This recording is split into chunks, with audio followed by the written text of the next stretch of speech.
Welcome back. The race for Miami-Dade County Mayor is getting crowded. Just this week, we saw former Miami-Dade Mayor Alex Pinellas and County Commissioner John Monestein get into the race. They joined current County Commissioners Xavier Suarez and Danielle Levine-Cava, former Commissioner Juan Zapata, and my next guest, Esteban Bovo.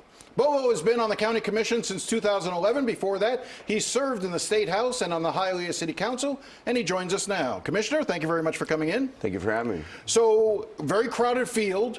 Why are you running for County Mayor? 2020, I think, is a crossroad for our county. We've seen great growth, great economic prosperity, but we have challenges. We have challenges if we want to sustain that. Transportation, workforce housing, environmental issues, economic development, and by the way, they're all kind of intertwined to each other. But if we want to sustain Miami-Dade County into the future, these are issues that need to be addressed today in an aggressive fashion, in a transparent fashion, and I think I'm the person that's most qualified because basically I've been working on these issues now for the last 8 years while I've been serving in the commission. Well, some could argue that if you've been working on them for the last 8 years and they're not getting better, are you really the best person then to turn around? And I would also say that some of those other commissioners would say they've been working on these issues. So what differentiates yourself? Well, the reality is that, and we'll take transportation for example, transportation was a moot issue in Miami-Dade County until 2013 when I became the chair of the Transportation Committee, and we started actually tackling the problem. We felt frustrated, like many residents in Miami-Dade County, that with the half penny, we didn't see the development in transportation, the expansion that we thought we were going to be seeing, definitely by that time. And in all honesty, if we don't start talking about it and we start realizing that the half penny wasn't enough money and we needed more money, we needed to figure out other ways of being able to do it, I don't think we even have this conversation. And I will tell you that actually we've moved the dial from a funding standpoint, the fact that we have Uber and Lyft now, freebies in a lot of the communities, trolleys, all this product of the work that we've been doing over the last couple of years. So you bring up the half penny sales tax for transportation. For folks who don't remember, because we have a lot of new people coming in, you know, this was an initiative that was put forward by Alex Pinellas. Did Alex Pinellas sell us a bill of goods as to what the half penny was going to deliver? Snake oil, basically. Do you think it was just pure? Did he know it at the time he was selling us snake oil? Not only did he know it, all the reports and indicators showed it, and in fact, he made statements quickly after that. If he would have known all these facts, he probably wouldn't have pushed forward through it. Look, the problem was that we overpromised. There was a huge reach for voters by giving them things that many don't use. And I'll give an example. The mover in downtown Miami, fantastic for the ones that live there. It's free. The PTP pays for it, but does nothing for the residents in Westchester, Homestead, or Northwest Dade where I represent. And on it went. The promises made.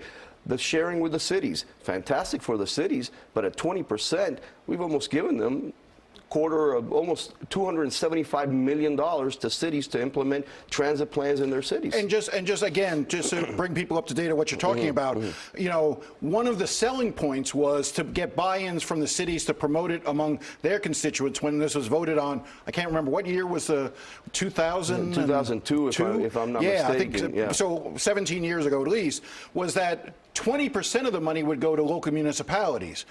And we've seen a lot of questions as to how some of those municipalities have spent that money.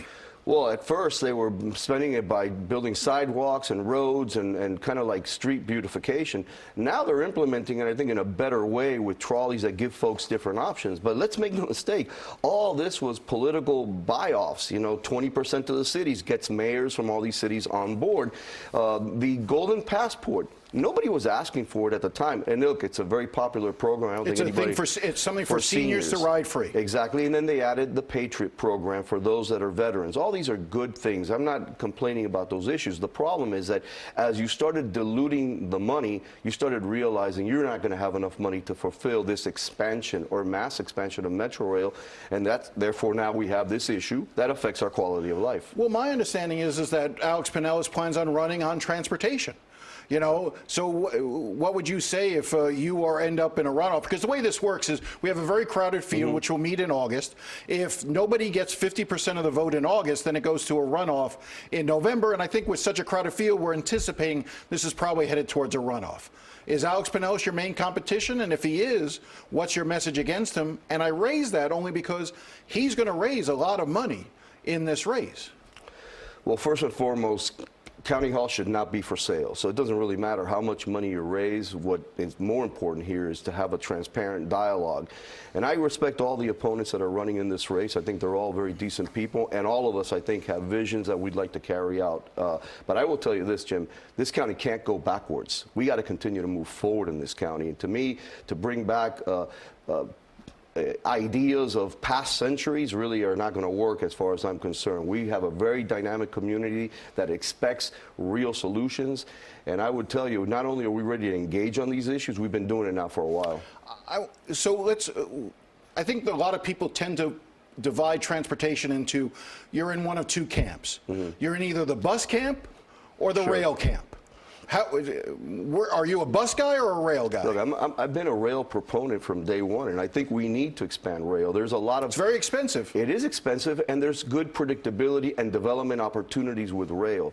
But let's make no mistake, if you do not get the ridership and the density in order to build the ridership that you need, you're not going to get federal help. And make no mistake, we do not have the money to be able to do it alone. You need federal partners. Also, public-private partnerships.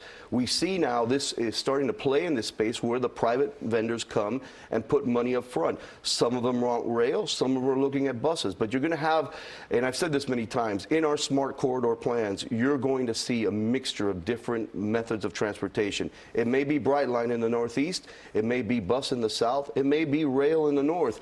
The reality, though, is that we need to be honest with folks, tell them how much it's going to cost, how much it's going to maintain, how much it's going to cost to operate, and then we could go ahead and move forward. I want to raise one issue that gets raised about you sometimes, and I want to give you a chance to address it so that we can talk about it.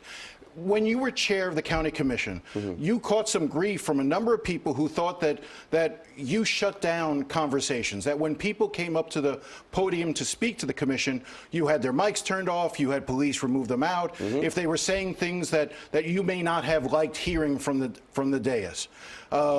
You know, you did it under decorum, but I want to play one example. This was a woman who appeared before the commission after Hurricane Irma, and there was a lot of concern that as a result of the hurricane, that folks in housing projects that the county controls weren't getting ice, their insulin was going bad, they weren't getting food, and so she was criticizing the response to Hurricane Irma and was specifically calling out the Mayor Jimenez at the time. Let's play that sound.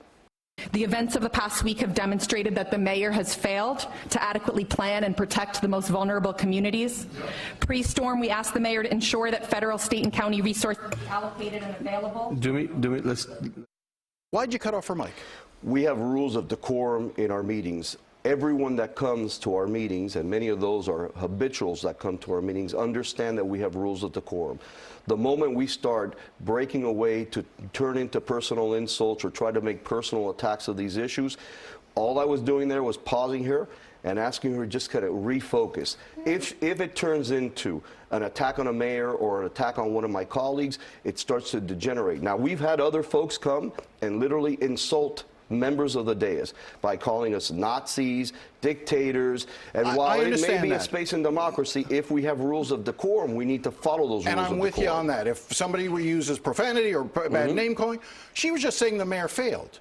If you're elected mayor and someone steps forward and says, I think you failed, would you want their mic shut down as well? Well, I think what you've probably not seen in this video is that at that meeting we had other instances that people came to try to incite.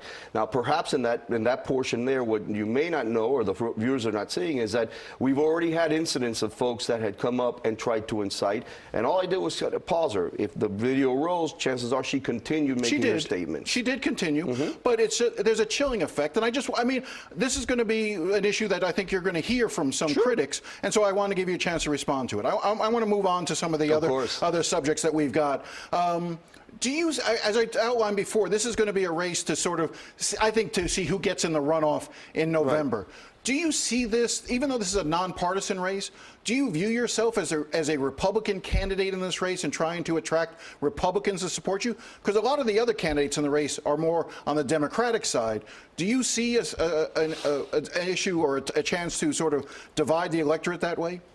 Jim, I'm a Republican. But at the same time, when I was the chair of the Board of County Commission, I tackled all nonpartisan issues. In fact, I became the chair of the Board of County Commission with majority Democrat support to make me the chair, not Republicans. Look, the services that the county provides are not blue or red. They're not defined by conservative or liberal.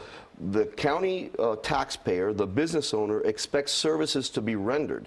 And I think the functions of the mayor of the county is to make sure that in our budget process, we are adhering to the services that they want most: police, fire. But do you see yourself issues. as a Republican candidate in this race? Well, I'm a Republican, but I am a candidate for this race. And by the way, I've served in nonpartisan capacities when I was in the city of Hialeah and since I've been on the Board of County Commission. But I won't deny I'm a Republican. Of course I'm a Republican. Okay. I want to give you just 30 seconds to end on another issue. I think housing. I think housing is a major issue. What would you do to tackle the issue of housing? Look, we've tried some process where we force developers to do certain things. I think there's some tools that we could bring to the dance here. I think if we bring issues like land that the county has, we could help incentivize and try to encourage developers to build workforce housing. Public-private partnerships. Public-private partnerships, but also we can bring utilities to lands that we own at our cost in order to incentivize. And the permitting process on many of these buildings take much, much too long. You know, regulations and permitting sometimes drives the cost of these things. And by the way, again, as I said earlier, transportation and housing, these things are linked. All right. This is just the beginning of the conversation. Yes. As I said before we started, you know, we've got 10 months to go to the campaign. I'm sure we'll have you back many times. I hope so. And talk about these issues. So thank you very much for coming in. Absolutely. All right. We'll be right back after the break.